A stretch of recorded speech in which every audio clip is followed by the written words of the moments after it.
ঠিক আছে, নেক্সট যেটা আসবো, কম্প্যারিজন অফ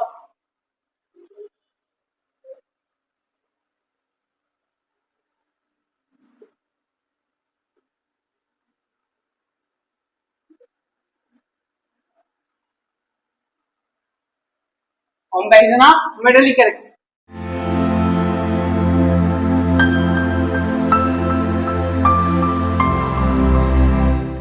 একটা খুব ভালো জিনিস আবার খুব বাজে জিনিস বলে দিই, ভালো করে শুনে রাখো।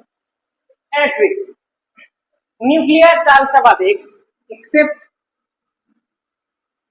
নিউক্লিয়ার চার্জ কম্পারিজন,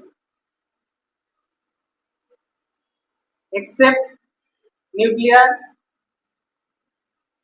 এই জিনিসটাকে কনসিডার করবে না কিন্তু আমি যেটা বলবো এখন, এই জিনিসটা বাদে যদি দেখো, এই জিনিসটা মনে রাখবে, down the group character is directly proportional to 1 by across the pure character.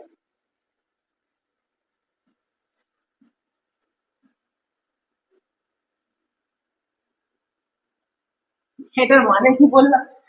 মানেটা এটাই যে যদি কোনো একটা ক্যারেক্টার ডাউন দা গ্রুপে ইনক্রিজ করে তাহলে 1 বাই অ্যাক্রস দা পিরিয়ড মানে হচ্ছে অ্যাক্রস দা পিরিয়ডে ডিক্রিজ করবে। কোনো একটা ক্যারেক্টার যদি ডাউন দা গ্রুপে ইনক্রিজ করে সেটা অ্যাক্রস দা পিরিয়ড সেই ক্যারেক্টারটা কিন্তু ডিক্রিজ করবে, বা কোনো একটা ক্যারেক্টার যদি ডাউন দা গ্রুপে ডিক্রিজ করে তাহলে অ্যাক্রস দা পিরিয়ড সেটা আবার ইনক্রিজ করে, মানে ভাইস ভার্সা। এই দুটোর মধ্যে রিলেশনটাই হচ্ছে ভাইস ভার্সা। ঠিক আছে, মানে একটা জিনিস যদি ইনক্রিজ করে তো অন্য জিনিসটা ডিক্রিজ করবে, এই জিনিসটা মনে রাখবে, কখনো কখনো এই ট্রিক্সে সলভ হয়ে যায়। ঠিক আছে, একটা বার করে নিলে অন্যটা এই ট্রিক্সে ফেলে দেয় যে ডাউন দা গ্রুপ এটা ইনক্রিজ করছে মানে এটা অ্যাক্রস দা পিরিয়ড ডিক্রিজ করবে, কোনো চাপ নেই। ডাউন দা গ্রুপ এটা ইনক্রিজ করছে অ্যাক্রস দা পিরিয়ড ডিক্রিজ করবে, ও অ্যাক্রস দা পিরিয়ড ইনক্রিজ করছে মানে ডাউন দা গ্রুপ ডিক্রিজ করবে। ঠিক আছে, এই জিনিসটা মনে রাখবে, খুব মুখ্যম জিনিস। Down the group of character is directly proportional to 1 by across the group across the clear character। ঠিক আছে, এবার আমি আসি কম্পারিজন অফ মেটালিক ক্যারেক্টারে। ঠিক আছে, কি করে করবে কম্পারিজন অফ মেটালিক ক্যারেক্টার?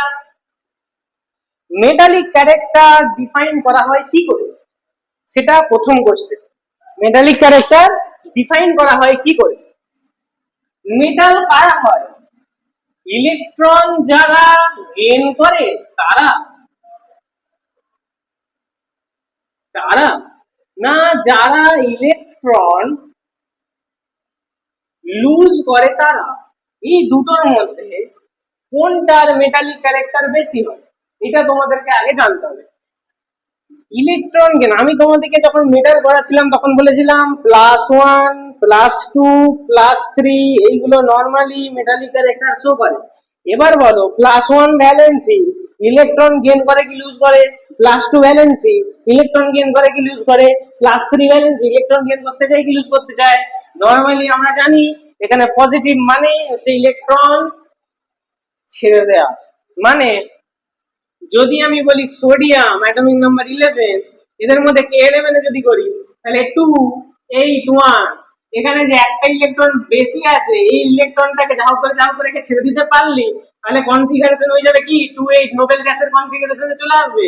মানে কি এই একটা ইলেকট্রন ছেড়ে দিতে চাইবে, যখন সে ছেড়ে দেবে তখন সে মেটালিক ক্যারেক্টার শো করবে। Electron lose is the right answer. ঠিক আছে, যদি আমি বলি lithium atomic number 3 1s2 2s1, দেখো একটা যদি ছেড়ে দেয় তাহলে কিন্তু হিলিয়ামের কনফিগারেশন 1s2 অ্যাটমিক নাম্বারে চলে আসবে, বা এখানে যদি নরমালি করি তাহলে 2 1, এই একটা যদি ছেড়ে দেয় তাহলে শুধু 2 রয়ে যাবে। 2 রয়ে গেলে কি হবে, হিলিয়ামের কনফিগারেশন পেয়ে গেল, হিলিয়ামের কনফিগারেশন পেয়ে গেল মানে নোবেল গ্যাস হয়ে গেল, নোবেল গ্যাস হয়ে গেল মানে কি ভ্যালেন্সি হয়ে গেল +1। যদি আমি কথা বলি অ্যালুমিনিয়াম অ্যাটমিক নাম্বার 13 K11 এ করো 2 8 3, তাহলে এখানে কি করে তিনটে ছেড়ে দেবে কি পাঁচটা গেইন করবে, তিনটে ছেড়ে দেবে, তাহলে এখানে হয়ে যাবে ভ্যালেন্সি +3। তাহলে যা যা জিনিস দেখলাম এগুলোতে একটা জিনিস তো আমি বুঝতে পারলাম যে যারা ইলেকট্রনকে লুজ করতে পছন্দ করে তারাই মেটালিক ক্যারেক্টার শো করে। এবার ইন্টেন্সিটি কতটা, মেটালিক ক্যারেক্টারের ইন্টেন্সিটি কতটা যদি আমি বলি কোন একটা ইলেকট্রন কোন একটা অ্যাটম +1 ভ্যালেন্সি শো করছে, কোন একটা অ্যাটম +2 ভ্যালেন্সি শো করছে, কোন একটা অ্যাটম +3 ভ্যালেন্সি শো করছে, এদের মধ্যে মেটালিক ক্যারেক্টারে তোমাদেরকে কম্পারিজন করতে হবে। যার কাছে +1 মানে এদের লাস্ট সেলে একটা ইলেকট্রন আছে, যার +2 লাস্ট সেলে দুটো ইলেকট্রন আছে, যাদের +3 তাদের কাছে লাস্ট তিনটে ইলেকট্রন আছে। মানে একটা ইলেকট্রন যা হোক করে ছাড়তে পারলেই এ বেঁচে গেল, এ নোবেল গ্যাস হয়ে গেল। একে দুটো ইলেকট্রন এখনো ছাড়তে হবে, আগে একটা ছাড়ো তারপর আর একটার কথা আসবে। একে দুটো ছাড়তে হবে, একে তিনটে ছাড়তে হবে, অনেক দেরি। তাহলে যার প্রবণতা একটা ছেড়ে দিলে দেখতে পাচ্ছে যে আমি এক দূর গেলেই আমি পৌঁছে যাচ্ছি ওইখানে, তো সে বেশি অ্যাক্টিভ হবে, সে বেশি রিঅ্যাক্টিভ হবে, তাই না? সে বেশি রিঅ্যাক্টিভ হবে। তাহলে এ কি ছেড়ে দেওয়ার প্রবণতা বেশি, আর তারপরে এর যখন আরেকটা ইলেকট্রন বেরিয়ে যাবে তারপরে বেশি প্রবণতা শো করবে। এর এখনো দুটো ছাড়তে বাকি আছে, তারপর একটার ব্যাপার আছে। যার ইলেকট্রন যত কম, ছেড়ে দেওয়াটা যত কম হবে, তার রিঅ্যাক্টিভনেস তত বেশি হবে। মানে এ বেশি রিঅ্যাক্টিভ, তারপরে মানে +1 এদের মেটালিকের একটা সব থেকে হাই, +2 মেটালিকের একটা তারপর +3। যদি আমি কম্পারিজন করি, +1 এর মেটালিকের একটা সব থেকে বেশি, তারপর +2, তারপর +3, তারপর 4, তারপর -3, তারপর -2, তারপর -1। বোঝা গেল? This is the sequence of metallic character. তাহলে এইখানে অ্যাক্রস দ্য পিরিয়ড আর ডাউন দ্য গ্রুপের কি ব্যাপার আছে? এখানে অ্যাক্রস দ্য পিরিয়ড আর ডাউন দ্য গ্রুপের কি ব্যাপার আছে? যদি আমি প্রথমে বলি অ্যাক্রস দ্য পিরিয়ড,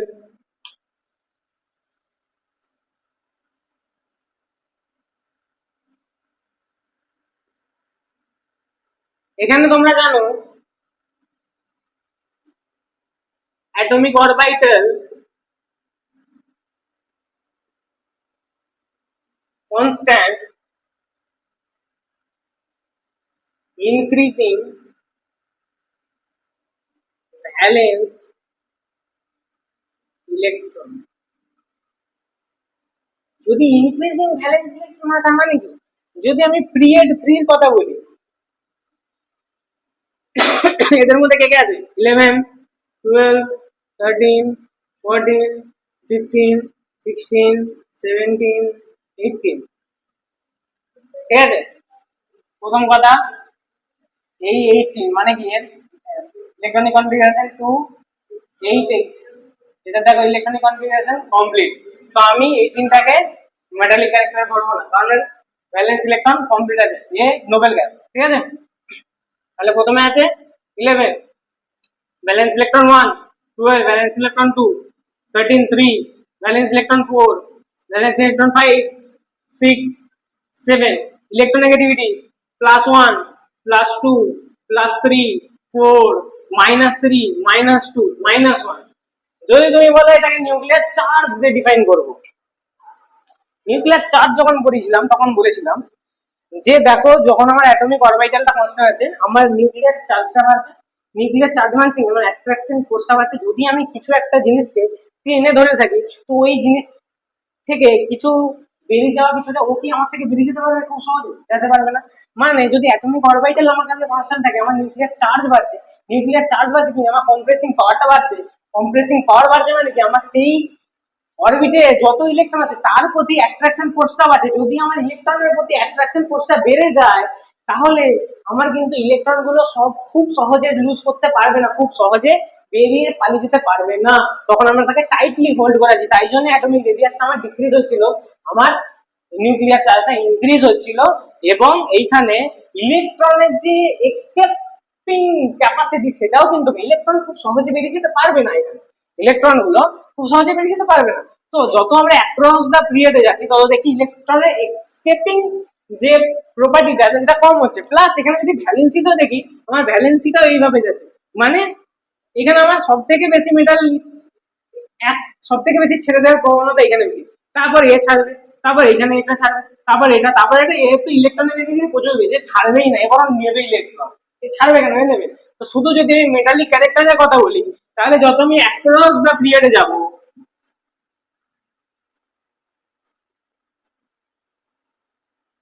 তাহলে আমার মেটালিক ক্যারেক্টার কি হচ্ছে? ছাড়ার প্রবণতা কমছে। আমার নিউক্লিয়ার চার্জ বাড়ছে, টেনে ধরে আছি বেশি করে, ছাড়তে দিচ্ছি না, ছেড়ে দেবো না। তো মেটালিক ক্যারেক্টার কমছে। Character is decreasing. কারণ মেটালিক ক্যারেক্টার ডিপেন্ড করে এসকেপিং ক্যাপাসিটির উপর, যে এখানে বাড়ছে না তাই কমছে, ঠিক আছে? তো metallic character decreasing. Okay, next comparison of metallic and non-metallic character.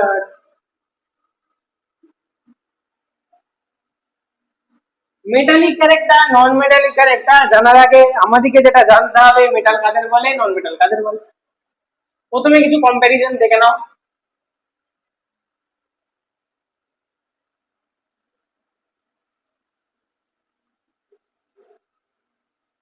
কিভাবে নর্মালি তোমরা মানে ডিস্টিংগুইশ করবে? এরা মোটামুটি সলিড হয়, সলিড ইন রুম টেম্পারেচার,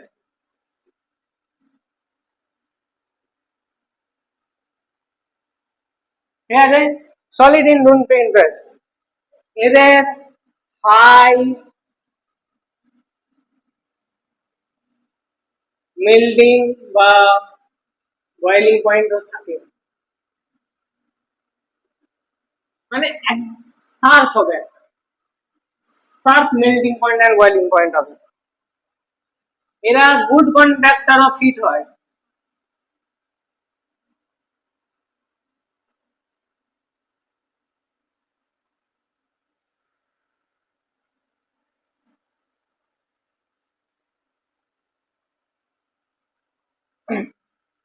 এরা good conductor of electricity.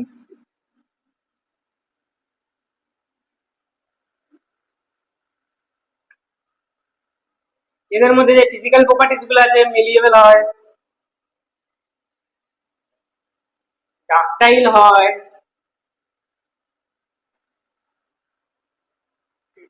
Next নন মেটালে।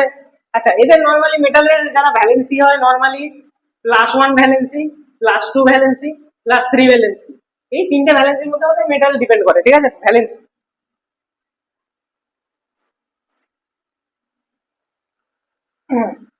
যখন আমরা নন মেটালসে আসবো,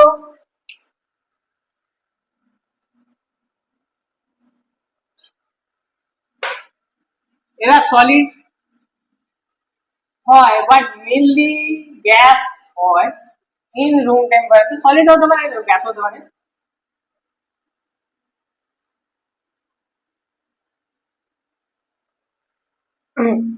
এদের লো মেল্টিং বয়েলিং পয়েন্ট হয়।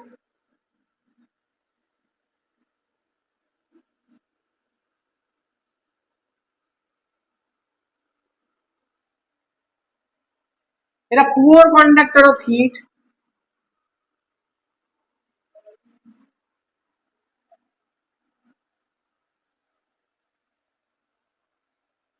Poor conductor of electricity.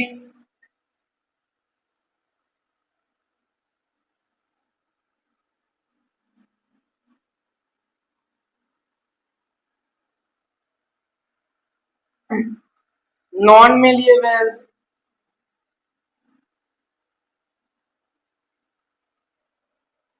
Non ductile.